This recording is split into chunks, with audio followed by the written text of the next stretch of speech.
Shalom, povo lindo que vai morar no céu, a graça e a paz do nosso Senhor e Salvador Jesus Cristo. É por Ele, para Ele que são todas as coisas. Você sabia que nem só de pão viverá o homem, mas de toda a palavra que provém da parte de Deus?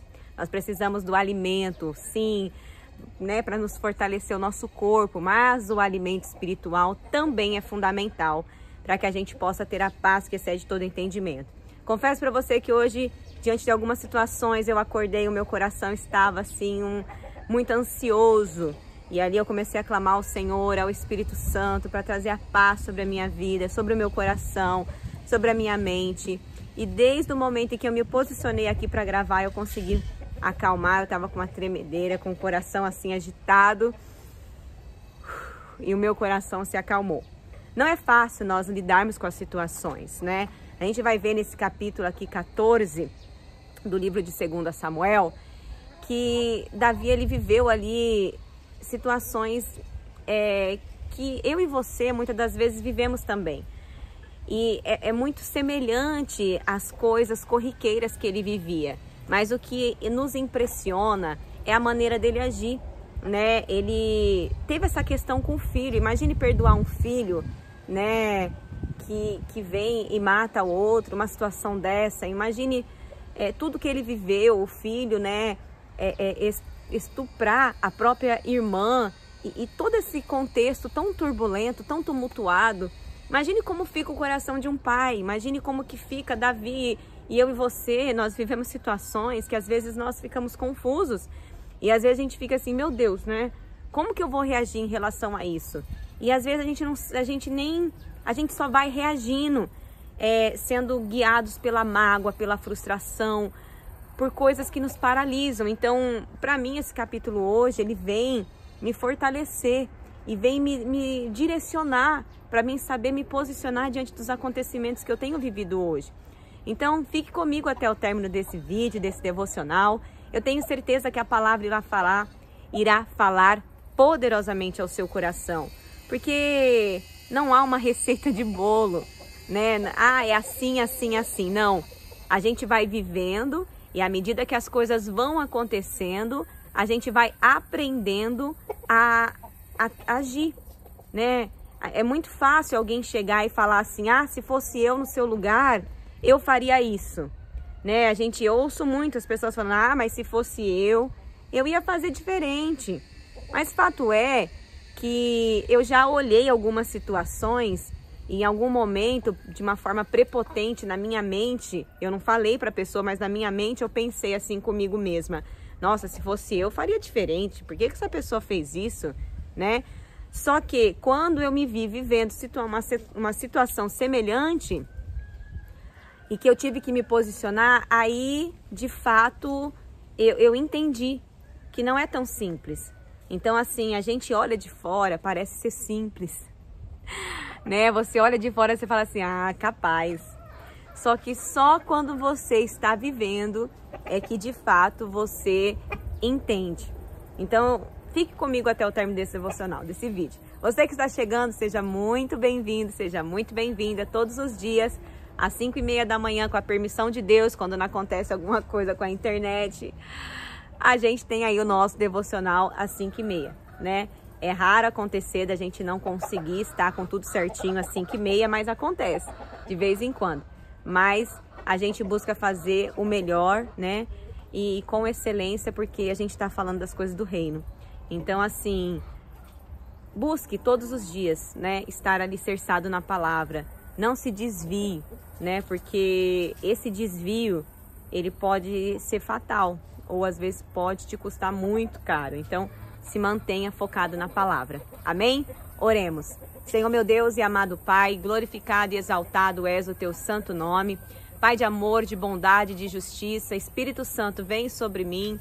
Traga, Senhor, a paz que excede todo entendimento ao meu coração, a essa pessoa que ora comigo em concordância. Revela a nós, Senhor, o que há nas entrelinhas. Queremos mais e mais de Ti. Sem Ti não somos nada. Espírito Santo, que o Senhor possa, né, me fortalecer, possa nos fortalecer. Nós declaramos, em minha boca está o poder da vida e da morte. Falarei palavras de vida, não de morte. de saúde, não de enfermidade, de riqueza, não de pobreza, de bênção, não de maldição, porque em minha boca há um milagre. Olha só o contexto bíblico que diz a palavra de Deus.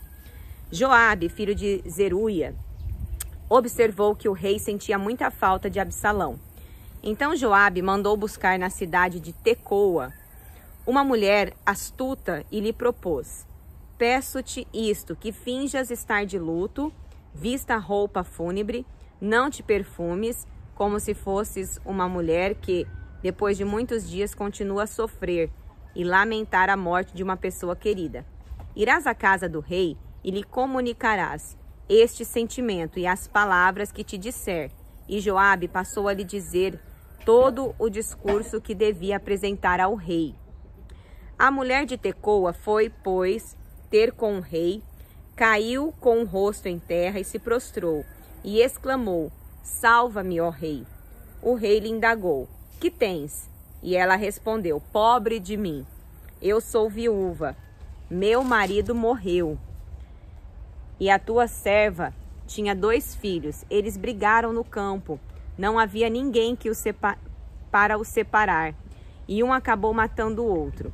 Agora todo o clã levantou-se contra a tua serva, exigindo: entrega-nos o fraticida, para que o executemos, como o preço da vida do seu próprio irmão, que ele assassinou, a fim de que assim nos livremos também do herdeiro. E deste modo eles apagarão a última centelha que me restou, deixando meu marido sem nome nem descendência sobre a face da terra. Então garantiu o rei à mulher: vai para a tua casa e eu mesmo darei ordens acerca do teu problema. Então essa mulher, ela era como uma atriz, né? E ali Joabe, ele instruiu essa mulher para que ela contasse essa historinha, para que o rei, né, lembrasse-se do seu filho e trouxesse o filho de volta, né? Ele queria ajudar. E diante disso, diante do discurso da mulher, o rei, né, o rei Davi fala para ela que ele vai resolver a questão. Todavia, no versículo 9, a mulher de Tecoa declarou ao rei: Senhor meu rei, caia sobre mim e sobre a minha família a falta cometida. E o rei e seu trono são inocentes. Então ali a mulher, quando viu que o rei, né, estava ali sendo envolvido por aquilo, ela meio que se sentiu constrangida e começa, né, a indagar ali com o rei, a trazer para o rei: olha, né, é como se ela estivesse ali meio que admitindo a trama. Afirmou-lhe o rei: traze-me quem te ameaçou, e ele nunca mais te fará mal. É como se ela tivesse dito assim: olha, rei, eu fiz isso daqui porque eu fui obrigada, né? E ali o rei fala para ela, né, traze-me aqui. Versículo 11, replicou ela: lembra-te, ó rei, de Yahvé teu Deus, a fim de que o vingador do sangue não aumente a desgraça e não faça o meu filho perecer. Então o rei prometeu à mulher: tão certo como Yahvé vive, não cairá no chão nem um só cabelo da cabeça de teu filho. Então essa mulher, ela tinha um filho, e diante de tudo aquilo, ela ficou com medo daquilo ali, né? Aquilo dali tinha tudo para dar errado. E ela começa ali a indagar com o rei. E aí, olha só o versículo 12. Então a mulher acrescentou: meu senhor, que seja permitido a tua serva dizer mais uma palavra ao rei. Ao que ele prontamente respondeu: fala. Então a mulher disse: ao pronunciar tal sentença, o rei se torna culpado.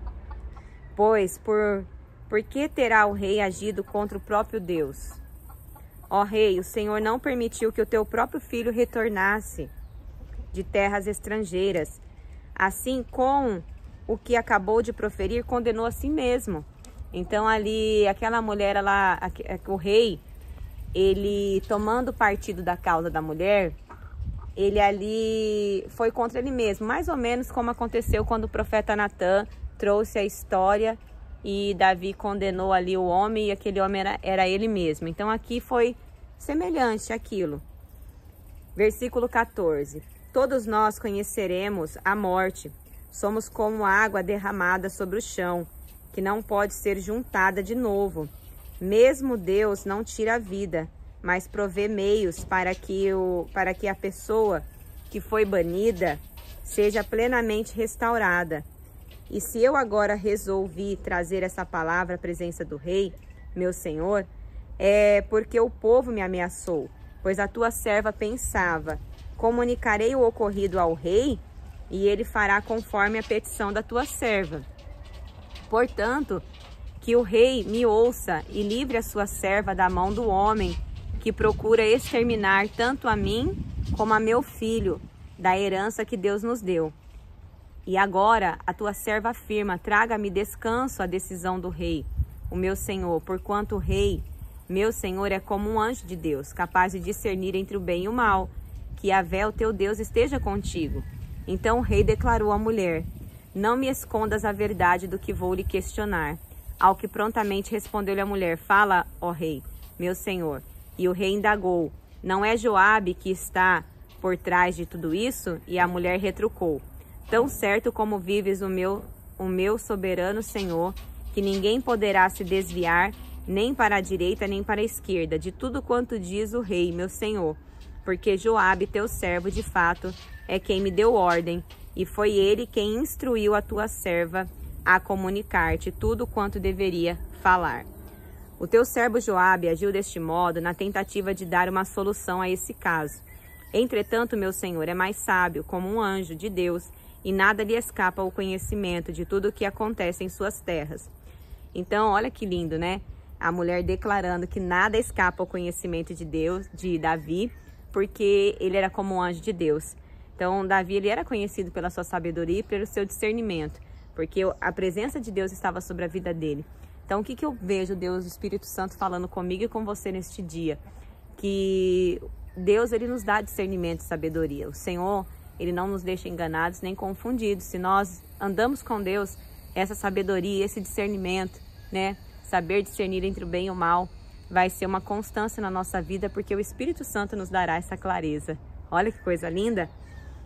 Versículo 21.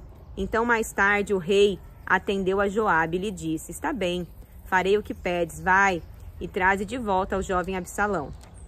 Joabe caiu com o rosto em terra, prostrou-se e bendisse o rei. Depois Joabe declarou: o teu servo reconhece neste momento que encontrou graça aos teus olhos, Senhor meu rei. Pois o rei compreendeu e atendeu o pedido de teu servo. E assim Joabe partiu para Gessur e trouxe Absalão de volta para Jerusalém. Contudo o rei ordenou que Absalão se recolha à sua casa, não será recebido por mim. Assim Absalão se retirou para a sua casa e não foi recebido pelo rei. Em todo Israel não havia ninguém que fosse tão belo como o jovem Absalão, o qual era elogiado por todos em virtude de sua beleza física. Da cabeça aos pés não havia nele nenhuma deformidade. Quando cortava o cabelo, ao final de cada ano, e apenas porque ele pesava muito, tinha o costume de pesá-lo, e apuravam-se quase 2,5 kg de cabelo cortado pela medida real de pesos. Ele teve 3 filhos e uma filha chamada Tamar, que se tornou uma linda mulher. Absalão habitou 2 anos em Jerusalém, sem ser recebido pelo rei. Então, certo dia, Absalão mandou chamar Joabe para que arranjasse uma visita dele com o rei. Mas Joabe se negou. Convocou-o segunda vez e ainda Joabe não quis ir. Ordenou então Absalão aos seus servos: vede ali, ao lado do meu campo, o campo de Joabe. Ao lado do meu, o campo de Joabe, no qual há cevada. E depois até lá e ateai fogo nele. E foram os servos de Absalão e puseram fogo em todo o campo de Joabe. Então Joabe veio falar com Absalão na sua casa e lhe disse: por que puseram fogo no campo que me pertence? Absalão retrucou a Joabe: mandei chamar-te para te solicitar. Vem cá, desejo enviar-te à presença do rei com esta mensagem. Porque afinal vim de Gessur? Melhor teria sido que se não tivesse saído jamais de lá. Agora, portanto, exijo ser recebido pelo rei. E se sou culpado, que ele pessoalmente me condene à morte. Joabe se apresentou diante do rei e lhe relatou o que havia ocorrido. e a mensagem que havia recebido. Então o rei mandou chamar Absalão. Este foi ao rei, que se prostrou, lançando-se com o rosto em terra perante ele, e o rei se emocionou e beijou Absalão. Eu entendo aqui, né, o capítulo termina aqui. Amnon, né, que foi ali que foi assassinado, né, por Absalão. E a tristeza de Davi, né, assim, foi muito grande. E quando ele manda esse filho retornar, o que dá a entender aqui é que ele não conseguia perdoar esse filho a ponto de conviver com ele, né? E isso me leva a pensar, a refletir a respeito de algo. Muitas das vezes você perdoa aquela pessoa e você não consegue nem ver aquela pessoa. Então esse perdão, ele ainda não foi genuíno, porque assim, a gente não precisa perdoar a pessoa e conviver com ela, né? Mas você, assim, dizer que perdoou, mas não suportar a presença daquela pessoa no mesmo ambiente que você e tal, isso demonstra que ainda tem uma mágoa muito grande no seu coração, né? Eu passei por situações onde pessoas me magoaram muito e levantaram situações contra mim, mas eu perdoei aquela pessoa e eu consigo estar no mesmo ambiente que aquela pessoa. O fato da pessoa estar ali não me inibe ou não me constrange, não me traz aquele incômodo de eu não consigo permanecer no mesmo ambiente que essa pessoa. Porque quando isso acontece, isso é sinal o quê? Que esse perdão não foi genuíno, né? Então, quando você perdoa, e como você vai saber se esse perdão foi genuíno? Se você consegue ao menos permanecer no mesmo ambiente. Você não precisa ser melhor amigo dessa pessoa, você não precisa voltar a ter aquele relacionamento. Mas é preciso que você tenha pelo menos paz para estar no mesmo ambiente, sabe? Então, esse capítulo me leva a refletir sobre muitas coisas. Ele termina aqui, né? Vai dar continuidade no próximo. E o fato também da Bíblia dizer que Absalão era tão bonito, era, né, fisicamente e tal. Eu penso comigo que todo mundo, sei lá, né, o que vem à minha mente agora, eu imagino que as pessoas olhassem para aquele homem, né, e falassem, olha lá, é o filho do rei. Eu acredito que ele chamava atenção, né, então todo mundo falou, é o filho do rei e tal. Imagine ele, o filho do rei, todo pomposo, todo sim, e não poder nem chegar na presença do pai. Então eu acredito que tudo isso causava um incômodo muito grande nele, e eu acho que esses 2 anos foi doído, né? Tá ali e não está. Não está. Imagine que o filho de Jonatas, né? Como que é o nome dele mesmo, gente? Agora me fugiu o nome dele. O filho de Jonatas, que sentava à mesa do rei lá, que ficou, né, com aquela questão aleijado, ele sentava à mesa do rei e o próprio filho não. Então imagina que sentimento dele, né? Então eu falo pra você assim, a gente precisa pedir ao Senhor que dê leveza ao nosso coração pra gente viver as circunstâncias e situações da vida. Amém? Louvado seja Deus por essa palavra. Estou no meu quintal de novo. Apesar de eu amar o meu quintal, gente, eu vou falar uma coisa pra você. Eu amo estar aqui gravando, mas eu não tenho apego a esse lugar, né? Um dia eu até ouvi uma amiga minha falando assim, a pessoa perguntou se você ia mudar da casa, se você vai alugar a casa, mas eu disse pra ela que você tem muito apego, né? E tal. Eu tenho, assim, um carinho por esse lugar, mas não chega a ter apego. Se eu precisar mudar, ir para outro lugar, onde Deus falar, eis-me aqui, né? Obviamente que entre alugar uma casa e estar na minha casa própria, eu preferível estar na minha casa própria. Mas se houver a oportunidade de eu comprar uma casa e ir para outro lugar, é óbvio que eu vou ficar feliz também, né? A gente não pode se apegar a coisas, né? A gente tem um sonho de talvez fazer desse lugar um retiro, uma área para a igreja, enfim, o que Deus conduzir. Mas a gente tem que ser livre, né? Tem que ter uma mente livre, um coração livre. E é isso. Vamos orar? Senhor, meu Deus e amado Pai, glorificado e exaltado és o teu santo nome. Senhor, que o nosso coração possa perdoar genuinamente, que nós possamos liberar perdão para aqueles que nos magoaram, que nos humilharam, que o Senhor seja conosco, ó Pai. É o que eu oro e já agradeço em nome de Jesus. Amém. Graças a Deus.